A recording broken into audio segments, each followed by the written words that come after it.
Hello, my friends. Welcome to CJ Reads Books.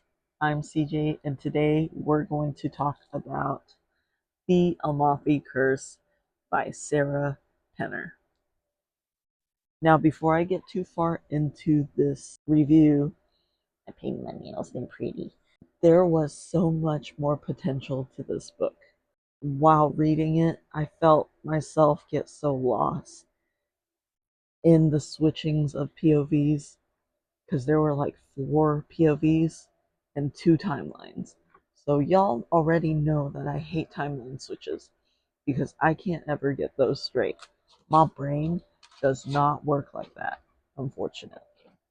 So to add that and POV switches, it was mind-boggling. Like y'all know, I don't read the back cover or the jacket before I read a book just because I like to be pleasantly surprised.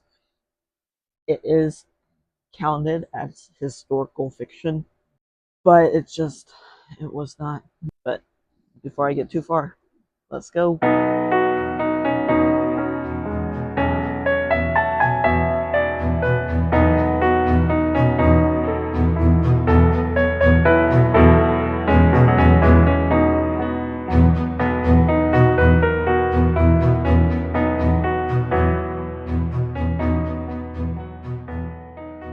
Now, this book I loved.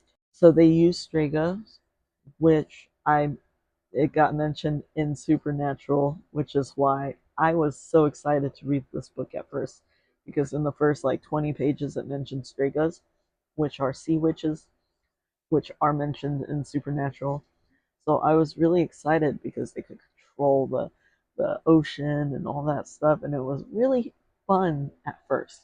And then the POV switches to the present day, and we follow an archaeologist, and she has a team, and they're figuring stuff out that her father left, and blah blah blah. And it's all just, the storyline feels so forced.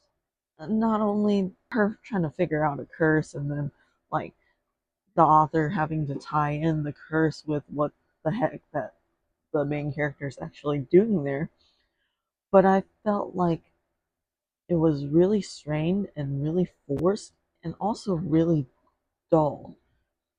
Half of the time she spends at like a research library area researching things.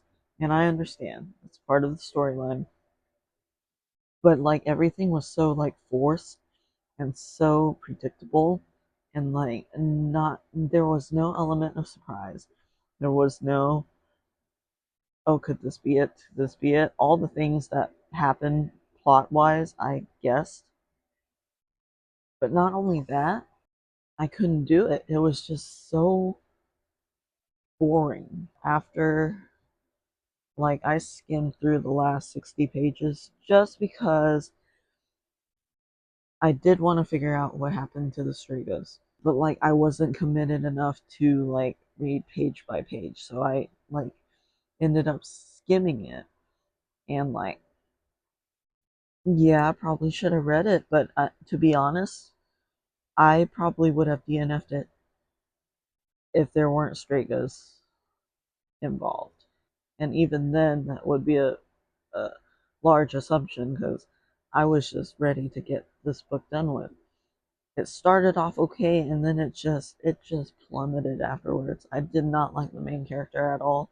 I thought she was very bland, didn't have a very good personality, was a little whiny, in over her head, and was really cocky and stuff like that. So I didn't enjoy the character at all. Now, I gave this book a 2.5 stars out of 5 stars. It did round up to 3 for me just because in the beginning it was cool. But the POV switches and the timeline switches, at that, I can't do those. I ended up being so confused. Like, I don't think I would mind if it was like a couple of chapters with that certain character in that certain time period. But it was this character in this time period, this character in this time period, then jump to the present and this character in this time period, and then jump back and then this character. Like, I understand she's trying to storytell both sides and what happens, but there is a better way to do that, aka Project Hail Mary. That was a beautiful way of doing that. I did not mind that jumping timeline at all because he incorporated with the story.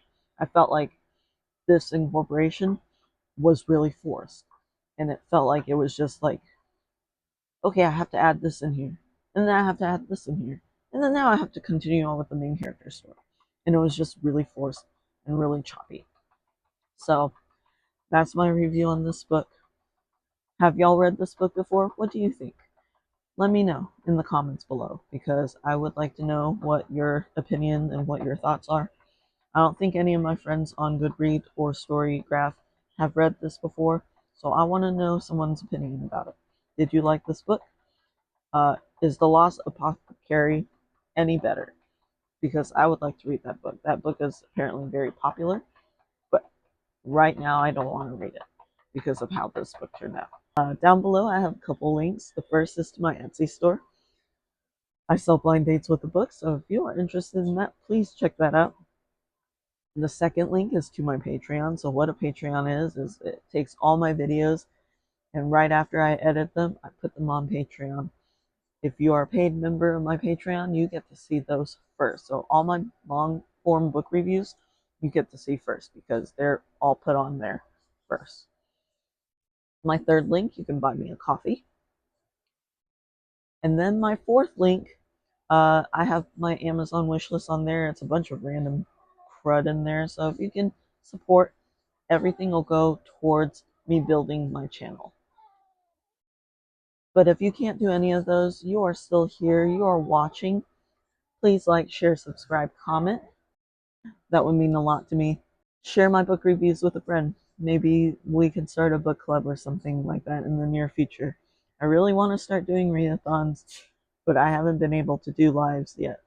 So help me out.